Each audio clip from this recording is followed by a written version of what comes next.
Shalom, buenas tardes a todos, bienvenidos a una nueva charla. Shalom, Aníbal, Gaby, Blanca, Carla.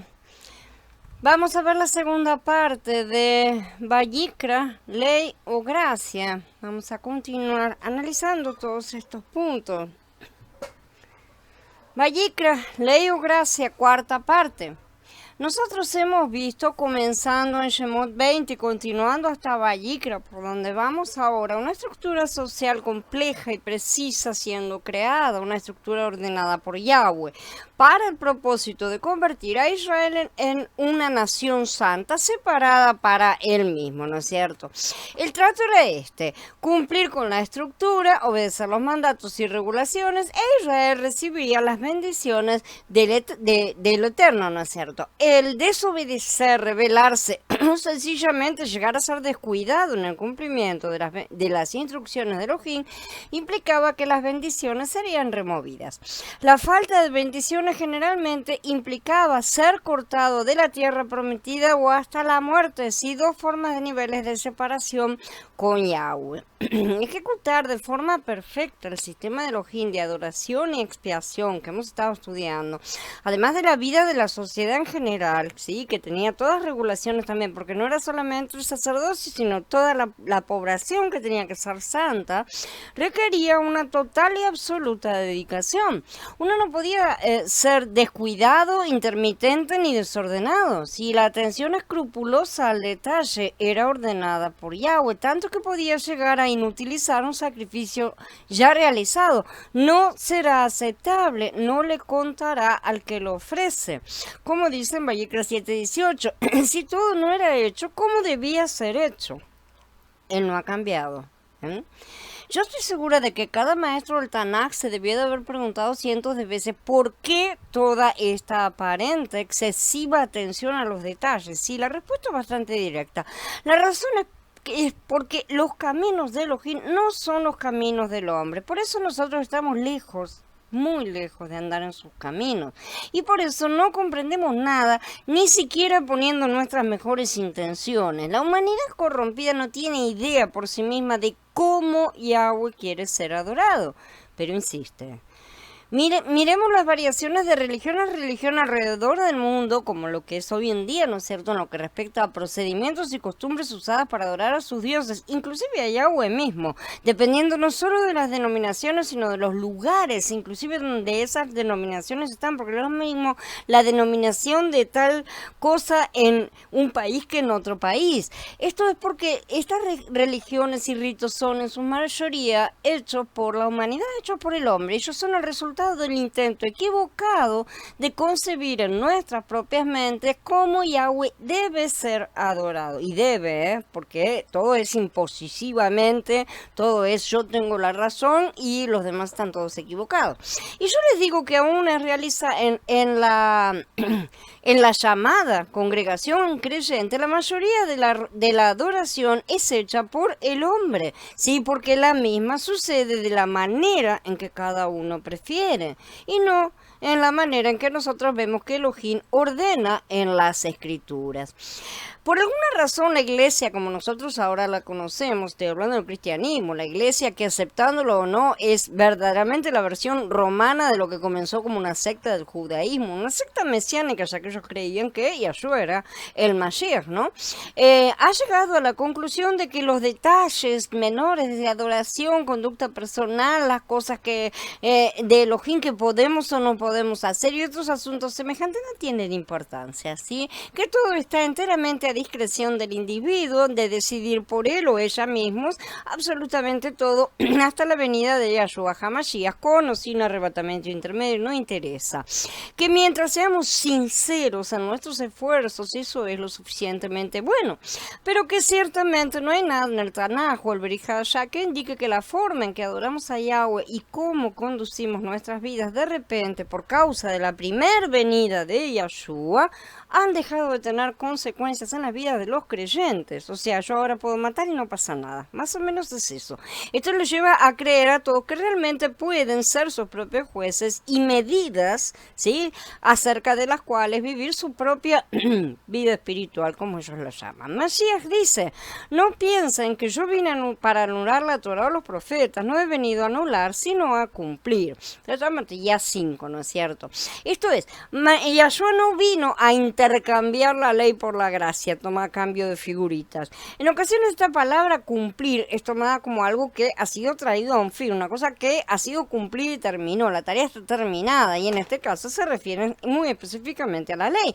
En otras palabras, regularmente la congregación traduce la afirmación de Yahshua como yo no vine a destruir la ley, sino a finalizarla, lo cual verdaderamente es un oxímoron, porque se contradice. La palabra griega para finalizar, terminar o completar cualquier cosa es telos, pero esa no es la palabra que está utilizada aquí. La palabra usada en Matías 5:17 para cumplir es pleró, ¿sí? Y pleró quiere decir llenar, completar algo que no estaba completo y llevarlo a la plenitud, ¿sí? Con la implicación de hacer algo abundante, esa sobreabundancia tan bíblica que a Shaul le gusta tanto utilizar esa palabra, llevar algo al estado de su máxima expresión, lo opuesto de telo justamente. Y Yahshua iba a tomar las leyes y mandamientos del Padre, la Torah escrita verdaderamente, los cuales estaban llenos de sombras y tipos de él mismo, y los iba a llenar consigo mismo, así, los iba a llevar a su mayor expresión y propósito. Y Yahshua continúa diciendo en los siguientes pasukim que cualquiera que enseñe que una pizca de la Torá está ahora de alguna manera abolida como resultado de su venida, será considerado menor en el reino de los cielos, como para preguntarle a los que repiten este sentido qué parte de lo que él dice no entienden. Porque ya es más que claro, no vine a abolir, no, él abolió.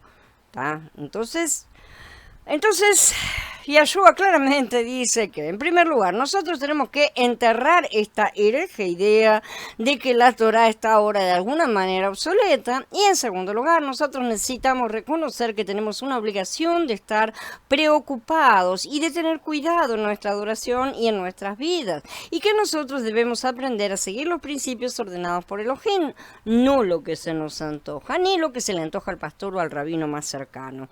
Nosotros solo podemos saber lo que esos principios son mirando la Torá, únicamente, y mirándola acá, con estos ojitos que nuestro Creador nos dio a cada uno de nosotros mismos. ¿Sí? No necesito usar los ojitos del vecino, ni los del pastor, ni los del rabino. Tengo que usar mis ojos y el entendimiento que Él me ha dado también, y la sabiduría que si yo le pido, Él dice que la da. El Berij Hadashah trata más acerca de la vida de Yahshua y de cómo Él cumplió las profecías del Tanaj, para así poder probarle a todo el mundo que ciertamente él era el Mashiach. Él estuvo ocupado en cumplir todas esas profecías, que en establecer nuevas leyes y principios. Él no vino a sacar cosas nuevas. ¿Por qué? Porque eso hubiera sido redundante. Esos principios inmutables de Elohim ya estaban establecidos en la Torah. ¿Por qué Yahshua sencillamente lo iba a repetir? Yo he escuchado a algunos decir, bueno, si Yahshua no lo dijo, entonces no tenemos que hacerlo. El problema es que, como dice Yahanan, Yahshua es la palabra, toda la palabra. Y Él estaba en existencia antes de que el mundo comenzara. Él es la palabra escrita, la Torah escrita, y es la palabra viva, o sea, la Torah viva. Ahora, hay otro asunto que yo pienso que necesita ser tocado en este momento. Nosotros hemos pasado los últimos meses estudiando lo que comúnmente es llamado la ley, ¿sí? Un término que no me agrada porque es un término muy, muy descuidado e inexacto, con una idea que resulta negativa a priori a nuestra carne rebelde por naturaleza. No nos gusta nada que tenga que ver con leyes, ¿no es cierto? Y nos da sin duda alguna una mala impresión. Todo esto gracias también a la ayuda de siglos de cristianos hablando mal de la ley, ¿no es cierto? Sin darse cuenta de que la ley es el retrato de lo que Elohim es. La Torah es la foto y Yahshua es la realidad de esa foto. Tirar la foto es una falta de respeto hacia el que está retratado en esa foto. Yo prefiero que nosotros usemos la palabra Torah, ciertamente, ¿no es cierto? Porque es más exacta, además de que es la correcta y original. Y porque implica una cosa que no es una ley que se me impone, como las leyes de nuestros estados, sino enseñanza e instrucción. cosa que las leyes de nuestros estados no tienen absolutamente ningún tipo de relación. Esto es mucho más que un código de leyes y nada más. Entonces, y en vista del mar de confusión en el que navegamos, las aguas turbulentas de estos días, es tiempo de que nos hagamos una pregunta importante. ¿Por qué nosotros necesitamos molestarnos en estudiar la Torá y las escrituras hebreas, o sea, el Tanaj? ¿Debemos nosotros seguir las leyes y mandamientos de la Torá? Y si es así, ¿cuáles? ¿O todos? ¿Algunos? ¿O acaso es todo esto un ejercicio mental solo por la diversión de aprender? Una moda, que sea algo que se puso de moda. Si concluimos que debemos obedecerlo todo, ¿sí?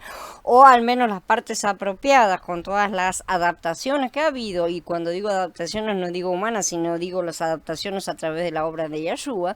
Entonces, exactamente cómo nosotros podemos hacer eso como personas que estamos viviendo en el siglo XXI, tan lejos de la cultura que estamos leyendo en las escrituras.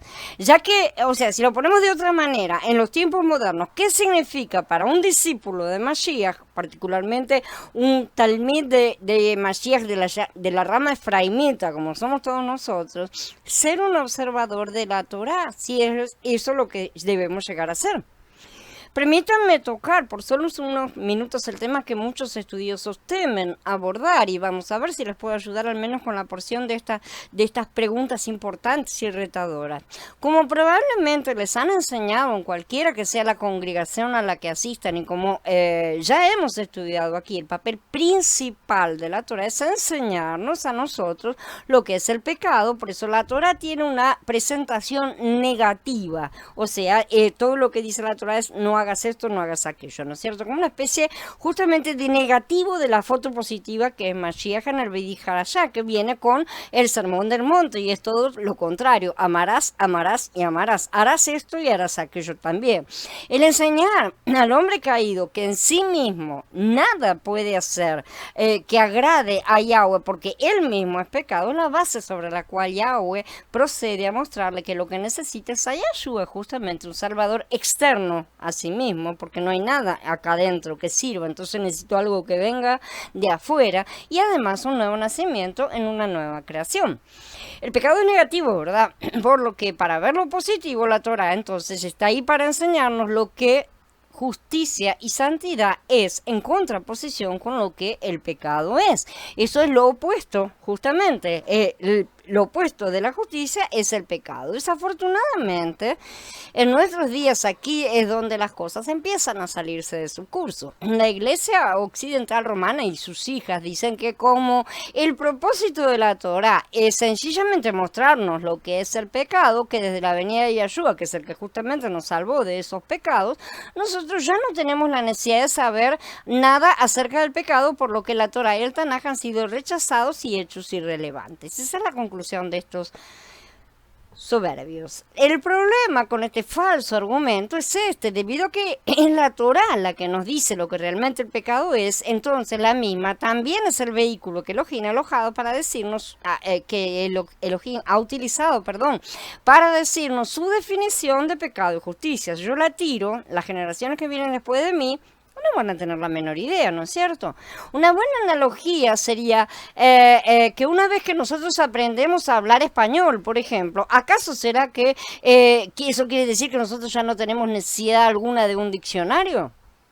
Las redes sociales son prueba de que todos, muchísimos, necesitan un diccionario realmente. O sea, un libro que define el significado de las palabras, justamente.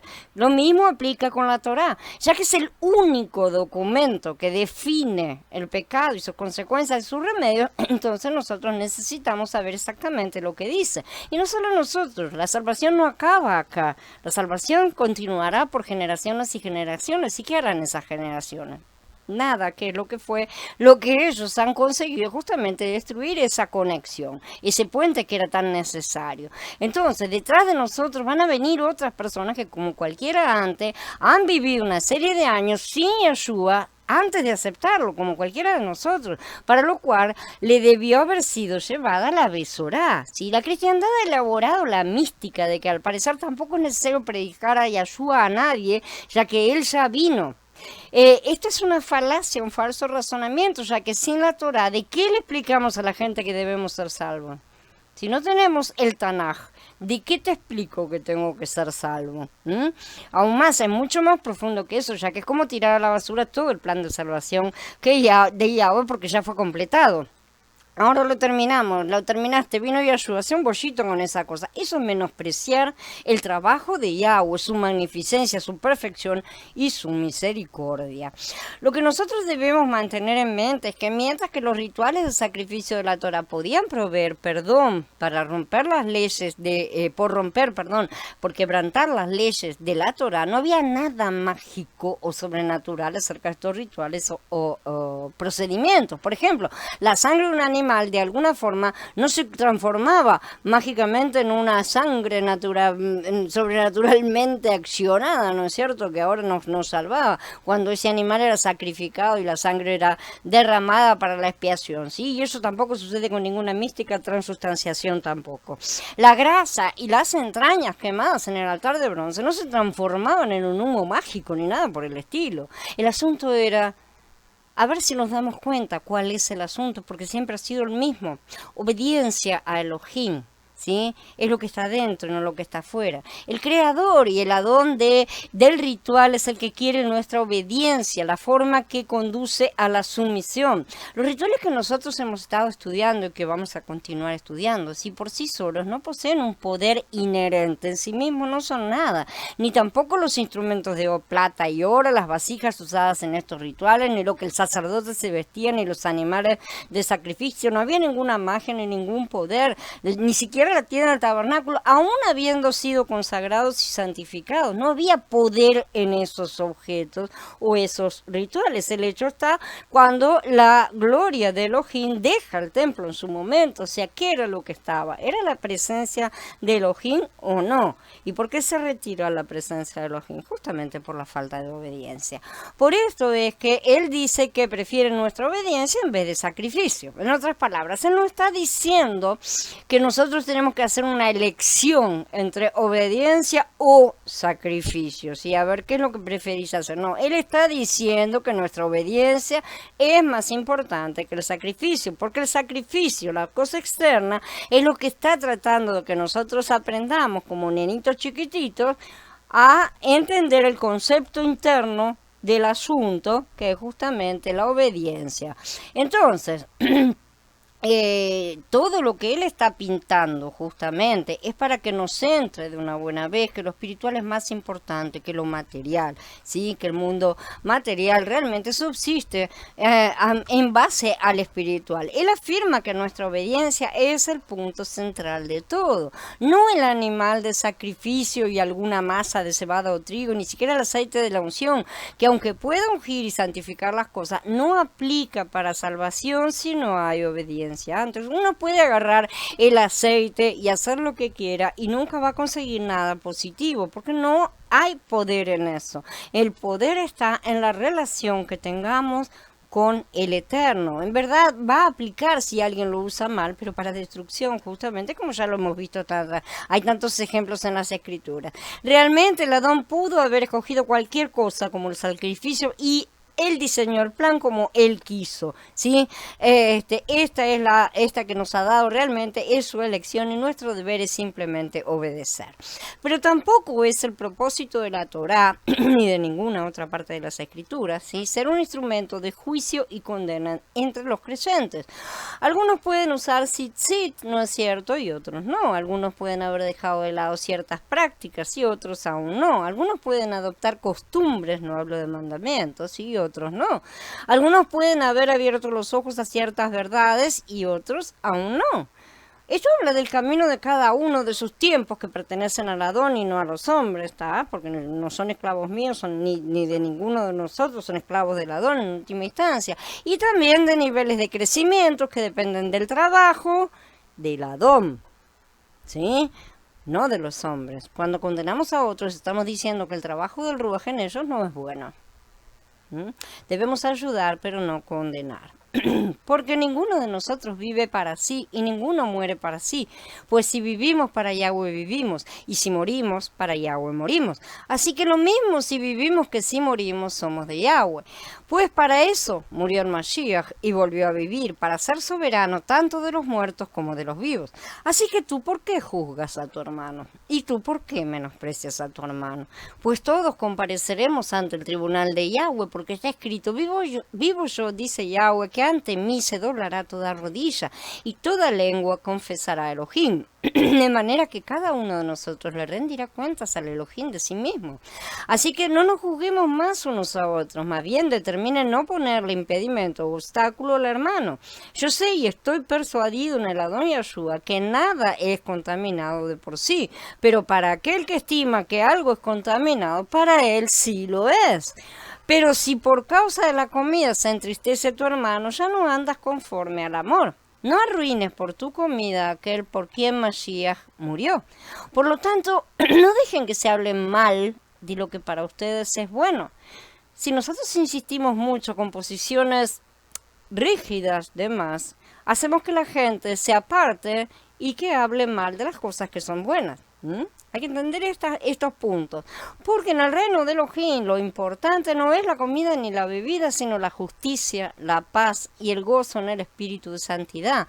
Y el que en esto le sirve a Mashiach agrada a Elohim y es aprobado por los hombres. Así que busquemos lo que promueve la paz y la edificación mutua. Esto está en el capítulo 14 de Romaníen y es una explicación de misericordia quiero y no sacrificios. Algunos pueden observar las fiestas bíblicas, otros no. Ya sea que hagamos o no algunas de estas cosas, esto no cambia nuestro estatus de ser salvos. Y ese es el problema con muchos, ¿no es cierto? Que aunque aseguran que las obras nos salvan, las usan para desestimar la salvación de otros. O sea, si vos no haces esto, como yo lo hago, entonces no sos salvo. Según ellos, el razonamiento es que las obras no salvan, pero condenan, o peor, pueden hacer perder la salvación justamente a los demás. Aunque ahora que nosotros somos salvos, ¿no es esta una mejor razón de ser obedientes al único que nos salvó que cuando estábamos perdidos? Lo que tenemos que hacer justamente es poner la obediencia delante de todo. Ciertamente eso debería motivarnos a analizar siquiera si no habrá algo del Ruaj en lo que se mueve a nuestro alrededor. Y eso es para motivar a los que todavía están dando vueltas. Al él darnos una lista precisa de lo que está bien o mal, nosotros podemos elegir obediencia o desobediencia. Al darnos un ritual de sacrificio preciso, los israelitas podían elegir entre ser obedientes y obtener la expiación o no. ¿Sí? Obediencia a lo que sea que Elohim haya ordenado, de eso es de lo que se trata todo. Pero no se nos ha dado licencia, porque Yahshua vino para ahora decidir por nosotros lo que está de acuerdo a Yahweh y lo que no. Ya no se trata de si es bueno o malo, es decir, una idea del viejo árbol, ¿no es cierto? Sino de si proviene del Padre, si tiene vida o no. Mi discernimiento de es bueno o malo es absolutamente una porquería de discernimiento y lo ha demostrado la humanidad en sus estándares actuales de lo que es bueno o malo, ¿sí? Que cada uno hace lo que bien le parece, ¿no es cierto? De manera tal que en mi propio discernimiento, en ese sentido, nos sirve. El asunto es, ¿tiene vida, proviene del Padre? Como no tenemos la capacidad de distinguir, porque no tenemos discernimiento, lo que tenemos que hacer es someternos a la cabeza. La Torá era y permanece siendo el documento que define lo que es del Padre y lo que no lo es, definiendo en términos que los humanos caídos pudiéramos entender las cosas justamente, es decir, en términos de bueno o malo, pecado o justicia, portarte bien, portarte mal, para que se entienda y que hasta los más bobos lo puedan comprender. Con eso dicho, la Torá nunca fue un vehículo diseñado para salvar a la humanidad. Shaul lo dice claramente, ¿no es cierto?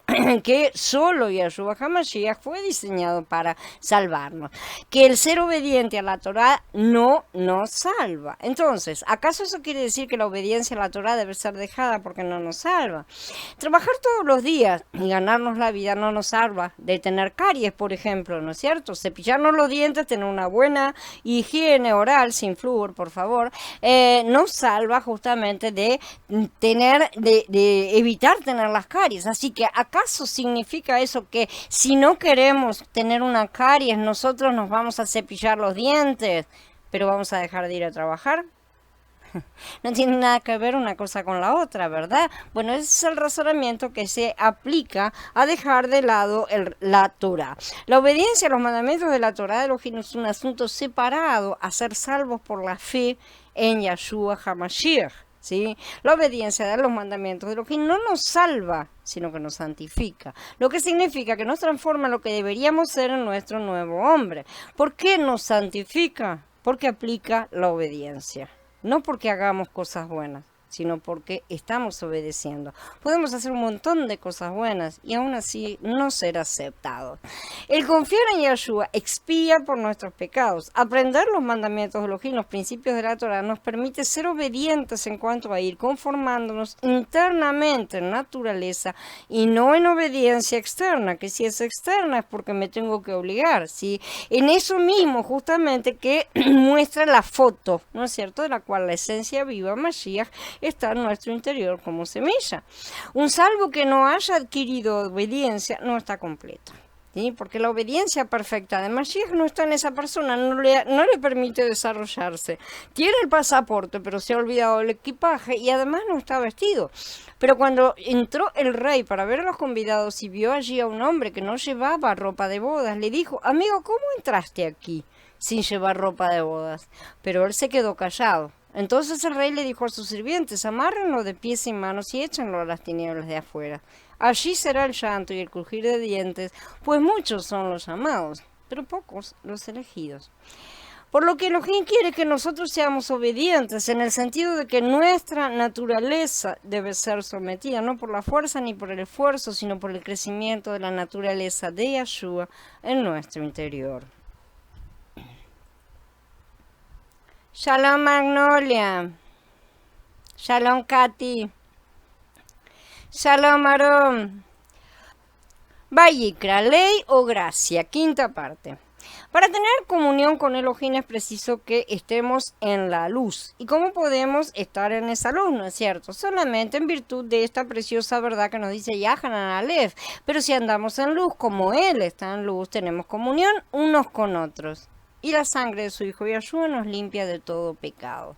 Cuanto más estemos en la luz, tanto mejor reconoceremos y sentiremos todo lo que le es contrario, y tanto mejor también apreciaremos el valor de la sangre que nos hace aptos para estar en ella. Cuanto más cerca andemos de Elohim, tanto mejor conoceremos las insondables riquezas del Mashiach, ¿no es cierto? Es muy necesario que estemos bien establecidos en esta verdad, que nosotros no estamos en la presencia divina más que como participantes de la vida divina, amparados por la justicia divina. El padre no podía recibir al hijo pródigo a su mesa sin que fuera primero revestido del mejor vestido, ¿no es cierto?, fuera colocado nuevamente en toda la integridad de la relación de hijo, poniéndole un anillo en la mano y calzado en los pies. Si el hijo pródigo hubiera conservado sus harapos, o si hubiera sido colocado en la casa como un jornalero, que fue lo que él pidió, no hubiéramos oído jamás estas hermosas palabras: traigan el ternero cebado y mátenlo, comamos y alegrémonos, porque este hijo mío estaba muerto y ha vuelto a vivir, estaba perdido y lo hemos hallado. Y comenzaron a festejar. Esto mismo ocurre con todos los verdaderos creyentes.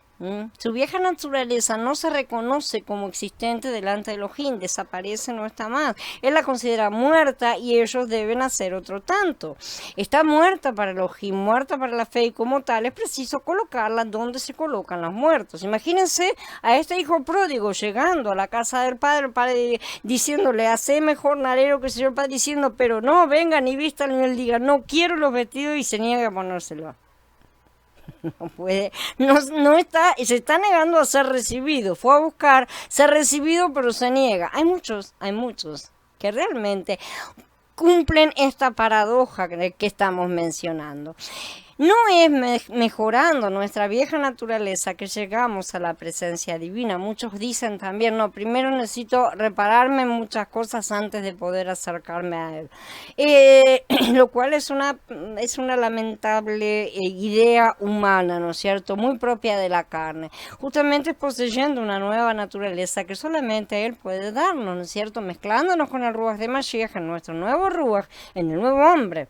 No hay forma en la carne, no fue remendando los harapos de su primera condición, como el hijo pródigo obtuvo un lugar en la mesa de su padre. Él no se sentó a la mesa en harapos, fue vestido nuevamente, sí, fue revestido de un vestido que nunca había visto y como nunca hubiera imaginado y por el cual tampoco trabajó.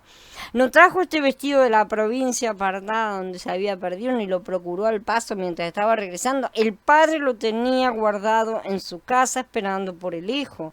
El hijo pródigo no lo hizo, no ayudó a hacerlo, no colaboró, no hizo absolutamente nada. El padre se lo suministró y se alegró de mucho de habérselo puesto.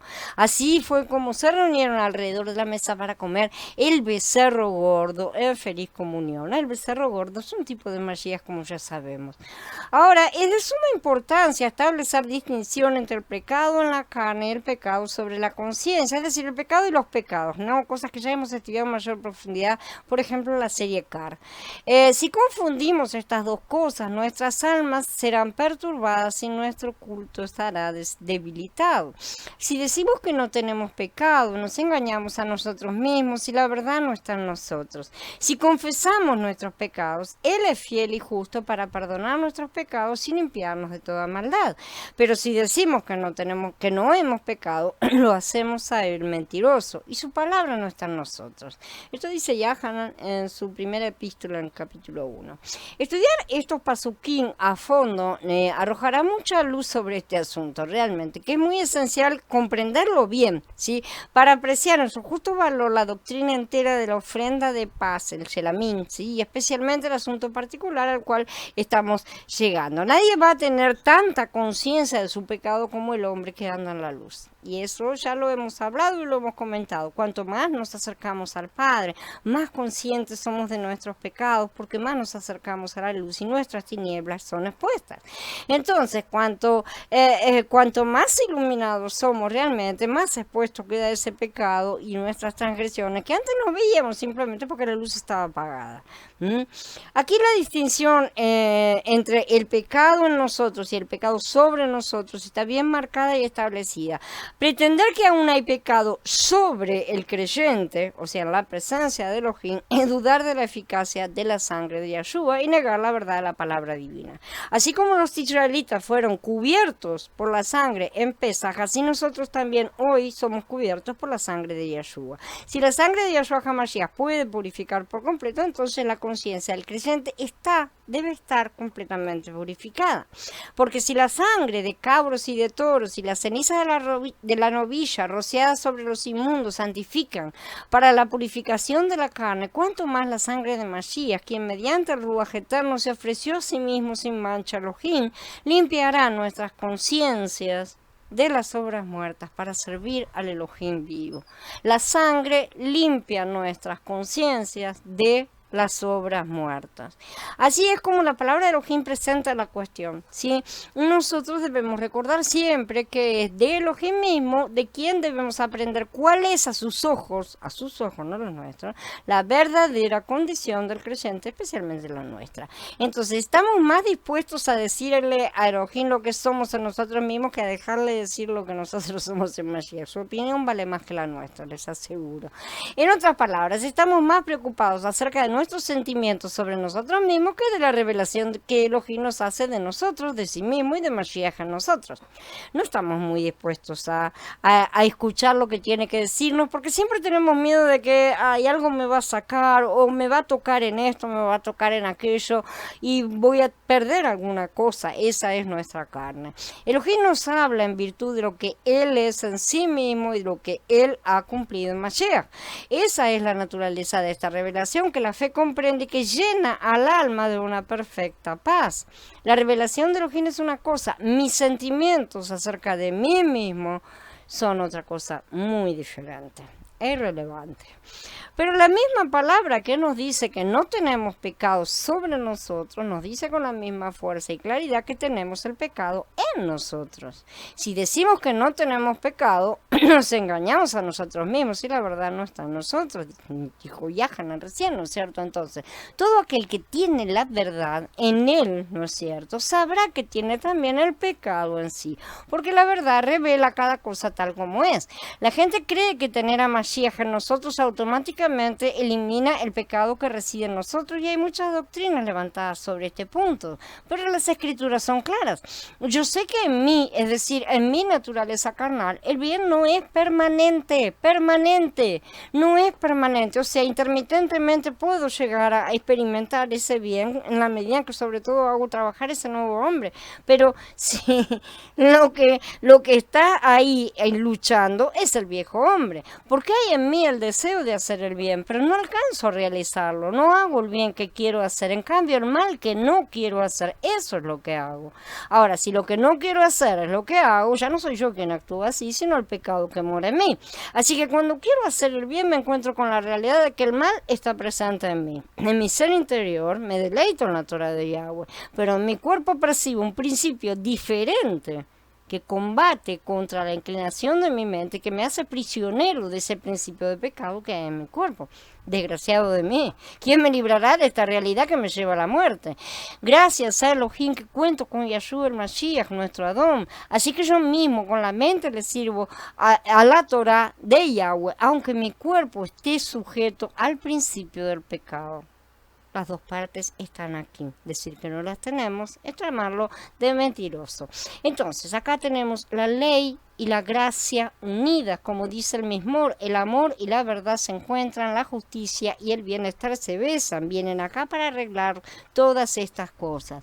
En Mashiach, el antitipo de todas las sombras, tenemos la respuesta a lo que la ley no podía hacer realmente, porque Elohim hizo lo que no podía hacer la ley por no tener poder sobre la naturaleza carnal. ¿Qué le faltaba a la ley para tener poder sobre la naturaleza carnal si estamos diciendo que esa ley escrita, la Torah escrita, es el mismo Yahshua? Le faltaba la vida humana, le faltaba la encarnación, volverse la Torah viva. Justamente, envió a su propio Hijo con una naturaleza semejante a nuestra naturaleza pecaminosa a causa del pecado, y en su persona condenó al pecado.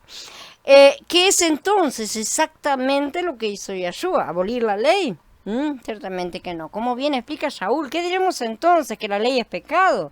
De ninguna manera, al contrario, yo no sabría lo que es el pecado si no fuera por la Torá, pues no estaría consciente de la codicia si la Torá no dijera no codiciarás.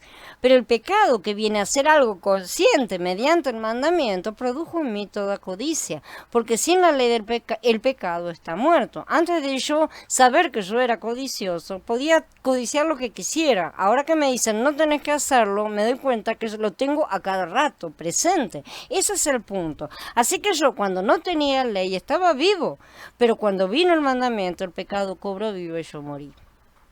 Cuando ahí descubrí que el mismo mandamiento, que era para vida, porque el mandamiento es para vida, no hagas eso, ¿sí?, me resultó muerte, porque el pecado, viniendo a ser algo consciente para mí, por causa del mandamiento, me engañó y por medio de él me mató.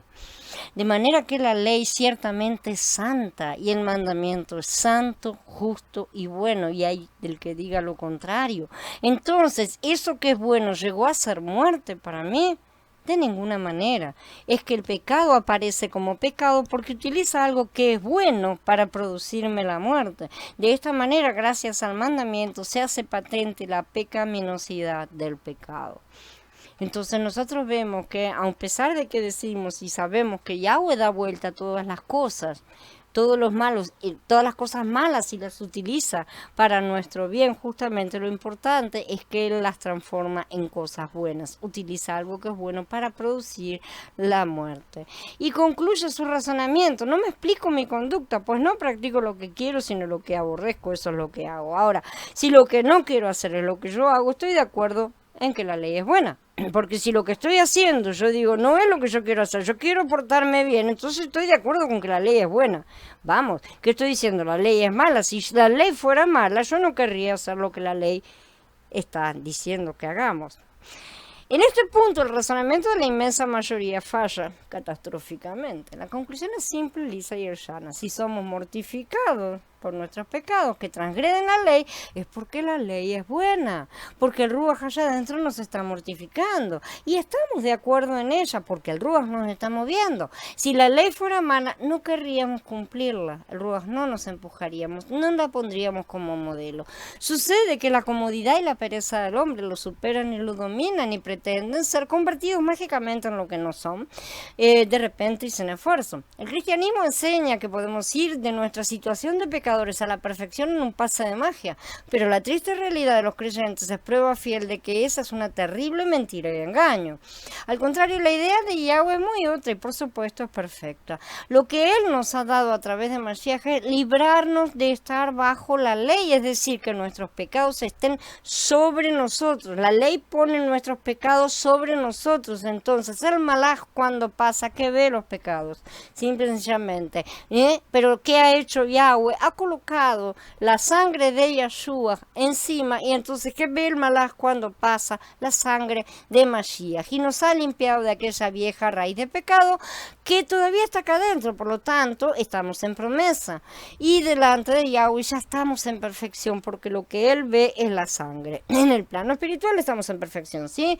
Porque acá todavía estamos en nuestra realidad temporal y física. Y así nos da la posibilidad de que bajo el nuevo y mejor pacto podamos arrepentirnos y ser perdonados. Vayikra, ley o gracia. Sexta parte. ¿Qué debemos hacer entonces nosotros hoy? En el poder de la nueva naturaleza tenemos el privilegio de poder andar de manera tal que el pecado que habita en nosotros no se manifieste en forma de pecados, ¿no es cierto? La posición del creyente es una posición de victoria y libertad. Está libertado no solo de la culpa del pecado, sino aún del pecado como principio dominante de la vida, siempre que tengamos día a día nuestro sacrificio en Mashiach. Porque no es un regalo el que hemos recibido de Yeshua que se autoactive para toda la eternidad. Es un regalo que debe ser vivido y desarrollado. Sabemos que nuestro viejo hombre quedó ejecutado en el madero con él para que se destruya el cuerpo pecador, para que ya no seamos esclavos del pecado, porque el que muere es justificado por el pecado. Si hemos muerto con el Mashiach, creemos que también viviremos con él. Sabemos que el Mashiach, una vez resucitado entre los muertos, ya no muere.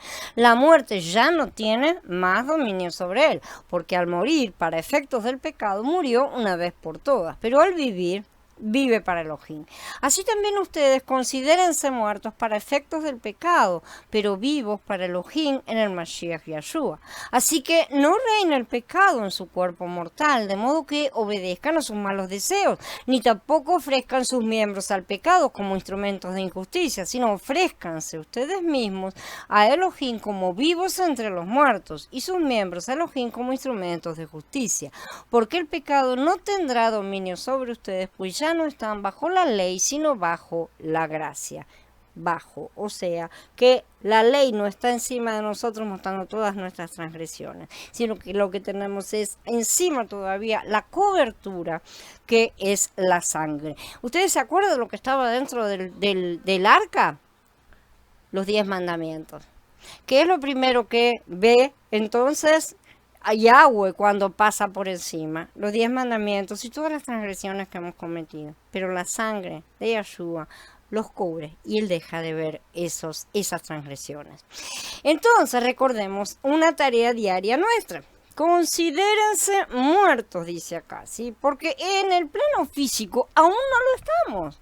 Fíjense que esto es lo que está diciendo Shaul aquí en el capítulo 6 de Romanishim, ¿sí? Está diciendo considérense muertos.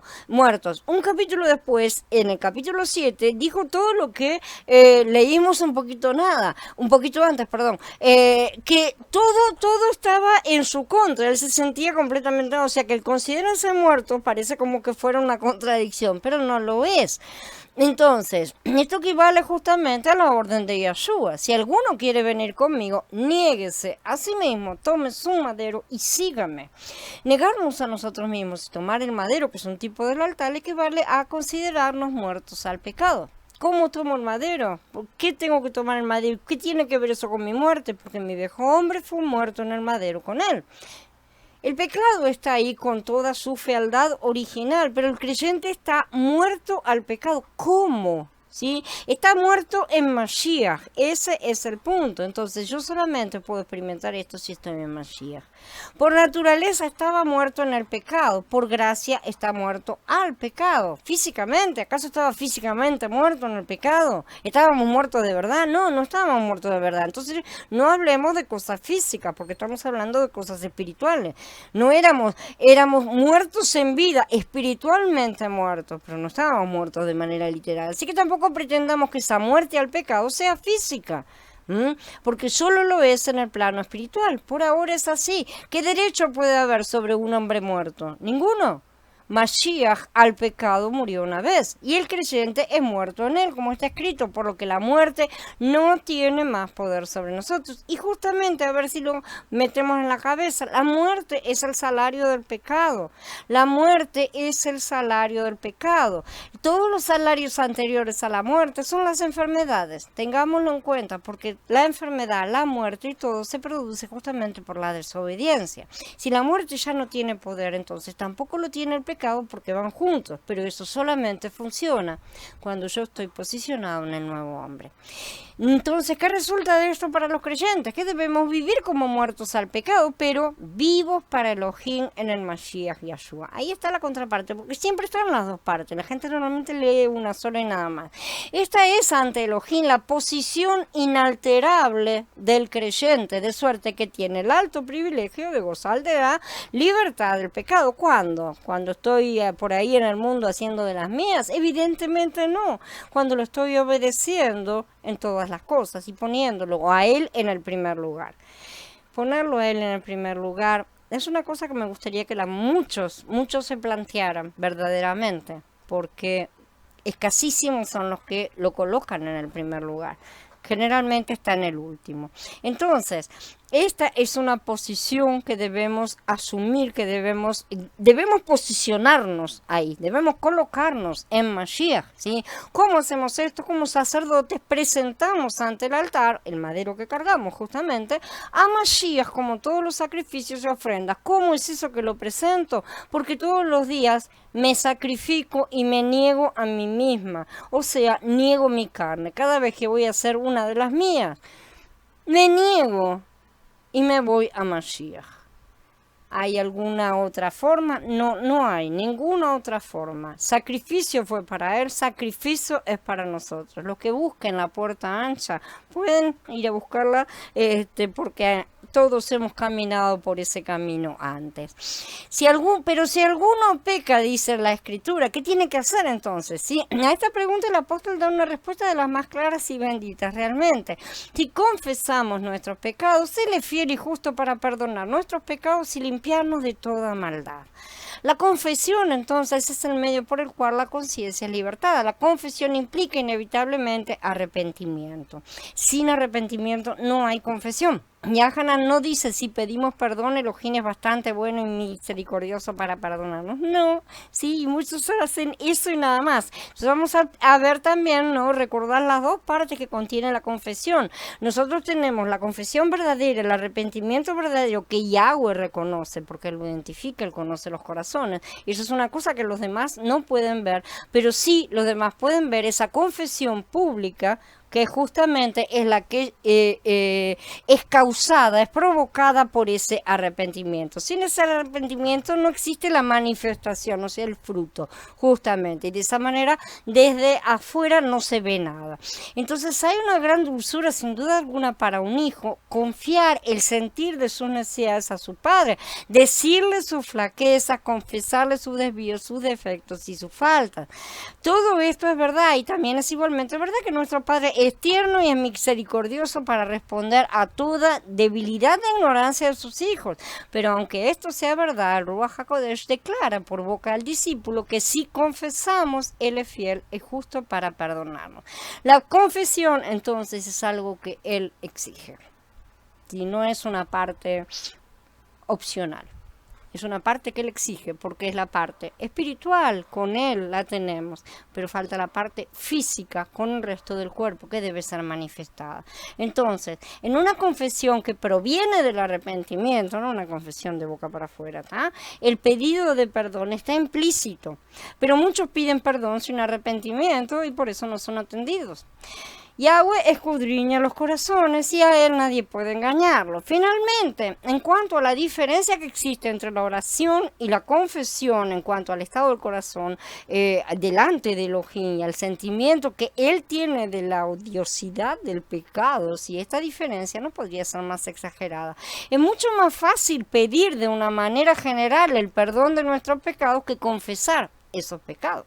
Entonces muchas veces hipócritamente y con la carne ahí tratando de esconder todas nuestras cosas, lo que hacemos es pedir perdón, ¿no es cierto?, de una manera muy general, pero no nos ocupamos ni del pecado específico que lo conocemos, somos realmente muy fallos en ese sentido, porque la mayoría de las veces lo conocemos, sabemos muy bien, aunque le demos vueltas a las cosas y vueltas para tratar de mirarlas de uno u otro ángulo, sabemos bien a dónde Él tiene colocada el hacha, en qué raíz está puesta. Entonces debemos dejar de darle vueltas y encarar esa cosa y no solamente pedir perdón, sino confesar ese pecado, confesarlo arrepentidos verdaderamente de tener ese pecado en nuestro interior. La confesión implica juzgarse a uno mismo. Pedir perdón no implica siempre este juicio, no necesariamente. Uno puede pedir perdón de manera muy de la boca para afuera. Esto solo basta para demostrar la diferencia. El juicio de uno mismo es uno de los ejercicios más importantes y más saludables, además de la vida creyente, porque nos trae la sanidad. Por lo tanto, todo lo que tiende a causarlo debe ser altamente apreciado por todo creyente serio. Y de lo que estoy hablando justamente de todos los quebrantamientos y las situaciones por las cuales se nos hace atravesar para que recibamos ese aprendizaje. La diferencia que hay entre pedir perdón y confesar el pecado se ejemplifica sin cesar en nuestras relaciones con los niños. Si un niño ha hecho algo mal, hallará menos dificultad en pedir a su padre que le perdone que en confesar su falta francamente y sin reservas. El niño puede pedir perdón, lo que más le interesa es restablecer la relación. Entonces lo que el niño quiere es perdón, pero dar cabida, dar la explicación, comprender todo lo mal que hizo, esa es la parte más difícil. Justamente puede dar cabida en su ruaj a muchas disculpas y justificativas que tiendan a disminuir el sentimiento de su falta. O sea, al mismo tiempo que uno solamente pide perdón, empieza, sí, pero esto, sí, pero lo otro. Confesar no tiene apelaciones. Y esa es la gran diferencia. Muchos adultos se comportan como niños en este sentido, justamente. Además, pidiendo perdón, el niño puede estar influido principalmente por el deseo de escapar de las consecuencias del mal que ha hecho. Justamente, no lo quiere encarar de ninguna manera. Mientras que los padres juiciosos buscarán producir una justa apreciación del error cometido. Es necesario que el niño aprenda. Pero muchos adultos se comportan como personas que no quieren aprender de ninguna manera, ¿sí? Y esto solamente puede estar ligado, este aprendizaje, a la completa confesión de la falta. No lo digo yo, lo dice el Padre, y Él sabe mucho más que yo o que cualquiera de nosotros. Lo mismo sucede en cuanto a las dispensaciones de Elohim acerca de sus hijos. Cuando caen en alguna falta, Él quiere que todo pecado se exponga y se juzgue ante Él por el mismo que lo ha cometido, evidentemente. Quiere que no solo temamos las consecuencias del pecado, que son inmensas, sino que odiemos al pecado mismo. Quiere que lo aborrezcamos, porque es odioso a sus ojos, pero para nosotros no es tan malo. Él quiere que nosotros seamos transformados por completo. Si cuando cometemos el pecado pudiéramos ser perdonados sencillamente pidiendo perdón, nuestro sentimiento y nuestro odio al pecado no serían tan intensos. De hecho, por ese motivo, la mayoría no tiene ningún sentimiento de aborrecimiento del pecado, porque piensan que porque no son destruidos en el instante, han sido perdonados, solo porque pidieron perdón. Como consecuencia, nuestra apreciación de la comunión que gozamos no será tan alta. Un creyente que hubiera pecado en pensamiento, palabra u obra podría orar durante días o meses para pedir perdón y sin embargo no tener la seguridad fundada sobre el pasuk de Yahanan Aleph que acabamos de leer. Porque ¿qué le falta? Confesar el pecado. ¿Sí? Esto sería porque no se ha arrepentido de verdad al punto de aborrecer lo que ha hecho, ¿sí? Sino que en su interior continúa determinado a repetir el acto llegado el momento. Pero desde el instante que confiese sinceramente sus pecados delante de Elohim, sabrá que está perdonado y perfectamente purificado, simplemente porque aquel pecado habrá desaparecido de su interior. Por lo tanto, no tendrá ningún problema en la confesión pública. Mientras no se sienta tranquilo, porque no tenemos problemas cuando ya no se relaciona con nosotros esas cosas. Mientras no se sienta tranquilo, será prueba de que no se ha arrepentido. Cuando esas cosas vuelven y vuelven y vuelven, no está correctamente hecho la charla. Estamos dando vueltas, generalmente en nuestra carne, ¿sí? Y aún la persona no está del todo decidida a dejar ese pecado. O sea, en el fondo puede decir, sí, puedo pedir perdón por ese pecado que cometí, pero el pecado en sí no sé si lo voy a dejar. Y ese es el punto. A él, como ya lo hemos dicho muchas veces, no le interesa tanto los pecados cuanto la raíz de ese pecado, ¿sí? Entonces, hay una enorme diferencia moral entre pedir perdón y confesar nuestros pecados. Tengámoslo en cuenta y meditemos acerca de esto. Ya lo consideremos en relación con el carácter de Elohim, con el sacrificio de Mashiach, con el estado del alma, hay diferencia. Es evidente que cuando el Ruach HaKodesh habla de confesión, no está hablando de pedir perdón como lo pide un niño, sí, solo porque no desea ser castigado en ese momento, pero que olvidará enseguida lo sucedido y va a volver a hacer lo mismo. ¿Cuántos hacen exactamente eso? Tampoco está hablando de la oración, de ponernos a orar, que es el remedio, la panacea que muchos usan, ¿no es cierto? Como si fuera un mantra, como si eso pudiera torcer el brazo de nuestro juez supremo. Ahora le voy a pedir, es otra forma de pedir perdón, es otra forma de pedir lo que queremos a costa de no hacer lo que se nos ordena. No, el Ruach sabe bien que hay elementos espirituales en la confesión y resultados prácticos de la misma que no pertenecen a la oración ni al pedido de perdón. De hecho, ocurre a menudo que el hábito de importunar a Elohim para obtener el perdón de los pecados manifiesta la ignorancia en que se está en cuanto al modo en que Elohim se ha revelado en la persona y en la obra de Mashiach.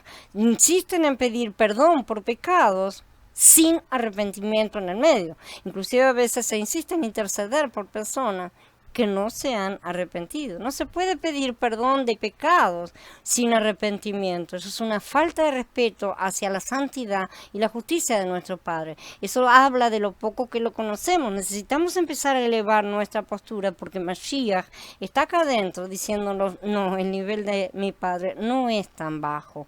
Entonces, existe la forma justamente de hacer todas estas cosas, pero si nos negamos a obedecer, o sea, a arrepentirnos y a confesar, simplemente no vamos a obtener la reconciliación.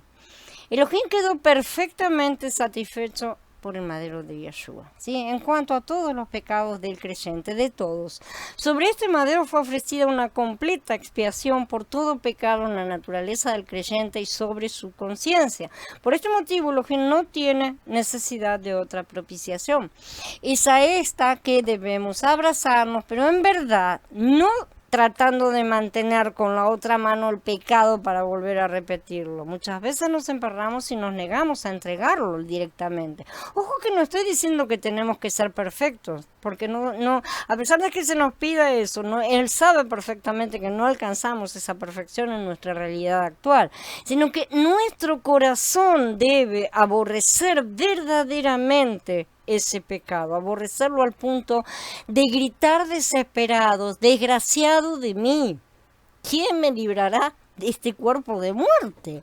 Eso es lo que tenemos que estar desesperados. Estamos tan desesperados. La mayoría de las veces no. Podremos tropezar muchas veces antes de aniquilarlo, pero nuestro arrepentimiento es prueba de que nuestro tropiezo es involuntario y por eso Él nos perdona una y otra vez, todas las veces que sean necesarias, mientras avancemos, no mientras nos sentemos cómodamente. Si desistimos o si persistimos en nuestro pecado, ciertamente no estamos mostrando arrepentimiento, por mucho que confesemos y pidamos perdón, por mucho que salgamos en la búsqueda de alguno que nos susurre en el oído la fórmula que queremos escuchar para justificarnos a nosotros mismos. Este es el fruto práctico al que me refiero, que es el comportamiento mudado de la persona. A eso tenemos que apuntar. No hace falta ninguna otra cosa para atraer su corazón hacia aquel que cree. Nosotros no tenemos que suplicarle que sea fiel y justo cuando su fidelidad y su justicia han sido tan gloriosamente demostradas, manifestadas y satisfechas en la muerte de Mashiach. Nuestros pecados no pueden llegar nunca a la presencia de Elohim, ya que Mashiach, que los llevó, los quitó, está en su lugar. Pero si pecamos, nuestra conciencia lo sentirá, debería sentirlo, ¿no es cierto? Sí, el Ruach HaKodesh nos va a hacernos sentir y vamos a tener un velo sobre nuestro Ruach, porque todo pecado trae tinieblas que ocultan la luz.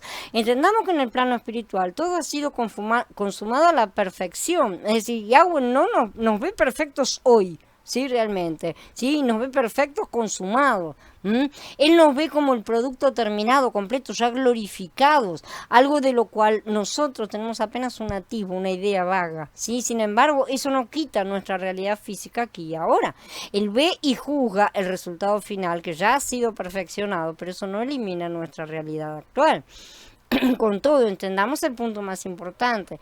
Él nos ve perfectos porque llegamos a hacerlo, porque es su obra y no la nuestra. Es un hecho consumado.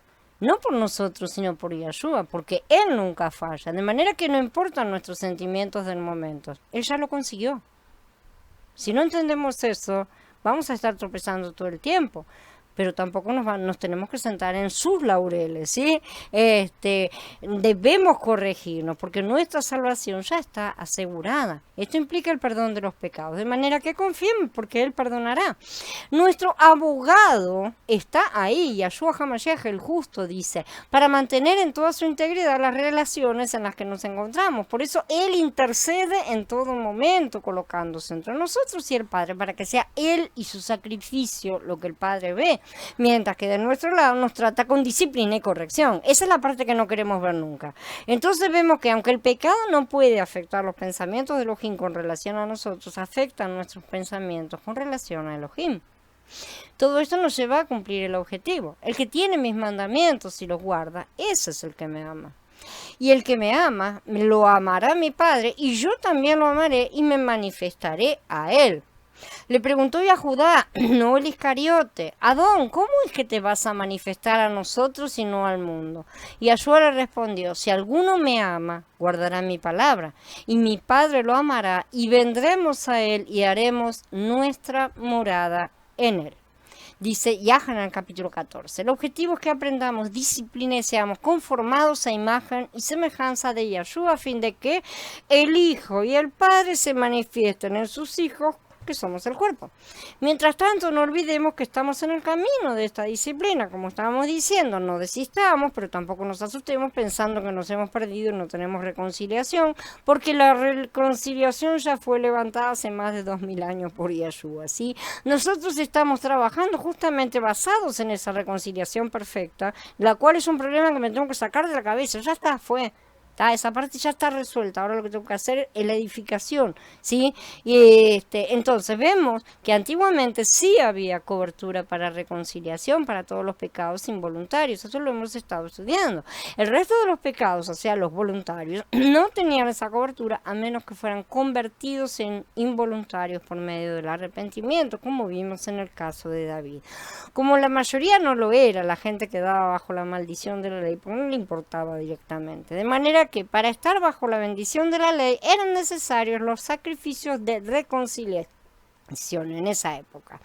El efecto moral de todo esto sobre el estado de nuestro ruach, lo mismo que sobre nuestra conducta, nuestro andar práctico, debe ser evidente para todo creyente experimentado.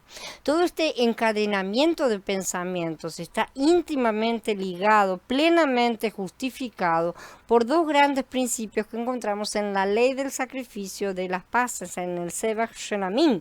Esta es la ley del Sebach Shelamim que uno puede ofrecer a Yahweh. Esta ofrenda con tortas de pan leudado vergada la presentará junto con su sacrificio de agradecimiento por el bienestar. Esto está en Vayikra 7, los Pasukim 11 y 13. Sin embargo, el Pasuk 20, un poquito más adelante, dice: pero la persona que en estado de inmundicia coma carne del sacrificio de bienestar de Yahweh, esa persona será cortada de su parentela. Aquí tenemos bien claramente las dos cosas, a saber, el pecado en nosotros y el pecado sobre nosotros. Y la levadura estaba permitida porque había pecado en la naturaleza del adorador en esa ofrenda. La inmundicia estaba prohibida porque no debía haber ningún pecado sobre la conciencia del adorador. ¿Sí? Una cosa es tener la levadura dentro y otra cosa es tener la inmundicia por encima. Donde hay pecado no puede haber comunión. En cuanto al pecado que permanezca en nosotros, Elohim ha provisto la sangre justamente y por eso está ordenado acerca del pan leudado, el sacrificio. De este ofrecerá uno de cada clase a Yahweh, irá para el sacerdote que rocía la sangre de la ofrenda de paz, justamente. En otros términos, la levadura, la naturaleza del adorador estaba perfectamente espiada por la sangre del sacrificio. Estaba completamente invisible a los ojos de Elohim, ¿sí?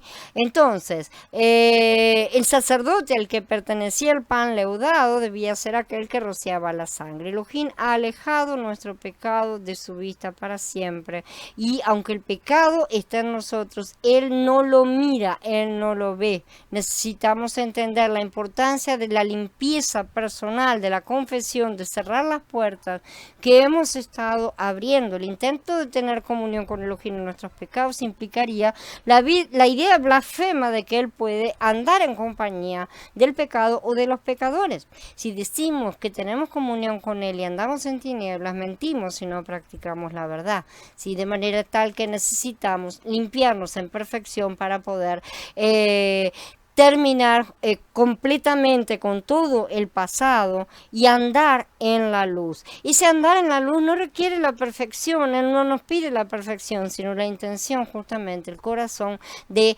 estar buscando andar en la luz, en verdad. La comunión no puede existir más que en la luz, y esa luz es su luz y no la nuestra, ¿sí? Entonces, el pecado ha sido borrado para siempre, donde Elohim y el adorador permanecen en una santa intimidad, ¿sí? Que es lo que constituía el fondo de la comunión entre el Padre y el Hijo pródigo. Justamente, eran los harapos, eran las algarrobas, la comida podrida, de ninguna manera, no era nada de lo que el Hijo pródigo tenía en él mismo, era la rica provisión de amor del Padre, y es ahí a donde necesitamos justamente nosotros refugiarnos. Bueno, habiendo terminado, chicos, ahora voy a dar por encerrada la charla y en unos minutos nos encontramos para poder charlar acerca de todas estas cosas, y espero que hayan sido movidos fuertemente por el Ruach. Shalom a todos.